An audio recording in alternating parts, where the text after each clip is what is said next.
Unabridged again. The guest list vetted, entertainment fixed, and we have the impossible task of ensuring that each year everything is the same, and, at the same time, utterly different." "It sounds extremely demanding, Mr. Hotchkiss." Kitty looked around her. "But this is a beautiful location." The patio gave way to green lawns, which sloped toward formal gardens and the Hudson River, and backed up against the majestic brick-and-stone clubhouse, which had once been home to a Vanderbilt granddaughter. "It is much more pleasant than trying to do something in Manhattan." "Hotchkiss!" Mrs. Bashore trilled, just as a long-haired Oriental beckoned to her secretary from the far side of the terrace. "If you will excuse me." He sounded flustered. "I should go take care of business." Kitty left him to negotiate the competing demands for his attention and wandered off to explore the grounds before the party began.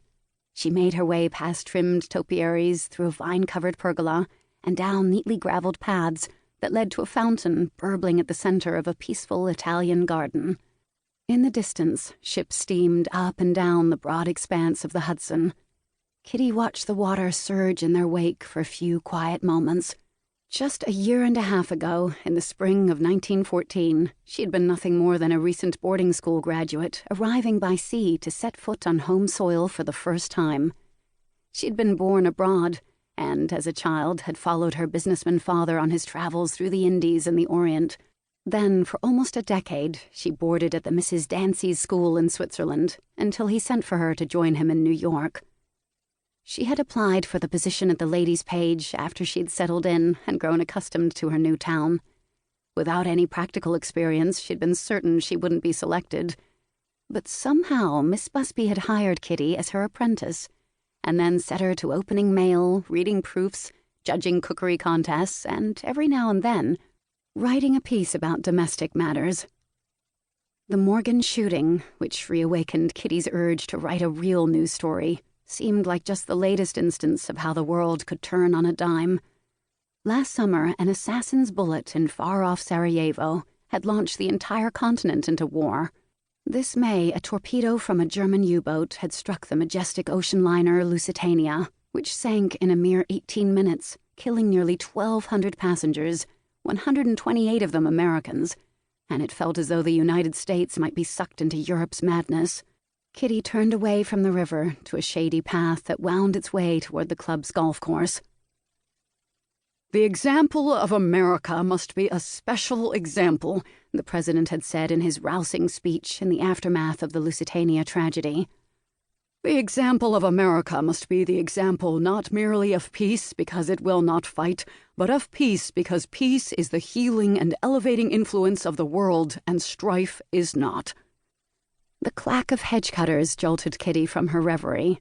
A gardener trimming bushes with a ferocious pair of blades scowled as she walked by. She came across a groundskeeper shoveling manure into a wheelbarrow outside a 2.5-story yellow brick building. With its tiled roof and arched windows reaching all the way to the roofline, it looked formal, but the layout didn't seem right for a residence. "What is this place?" "It's the stables, miss."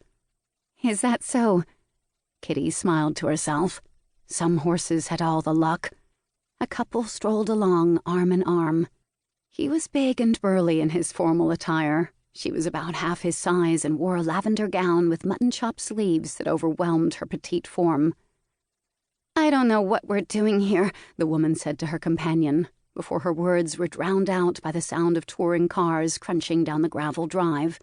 Kitty hurried back to the party, where the band had begun to play, and chose an inconspicuous position beside a pillar on the terrace from which to observe the goings-on. The lawns soon filled with gentlemen in dark suits and ladies in wispy organza gowns. Pearls glowed around necks, diamonds sparkled on languid wrists. Silver trays bobbed up and down as waiters made their way through the crowd, proffering bubbly drinks and savory appetizers. Children darted between the grown-ups' legs. Bang! "You're dead, Willie!" A gunshot went off. Kitty searched for the source of the sound. One of the boys had fired his toy pistol. "I'm not Willie," his playmate cried indignantly. "R2." "Why don't you play Cowboys and Indians?" Kitty suggested. The boys stared at her in confusion. "Why would we want to play that?" "Look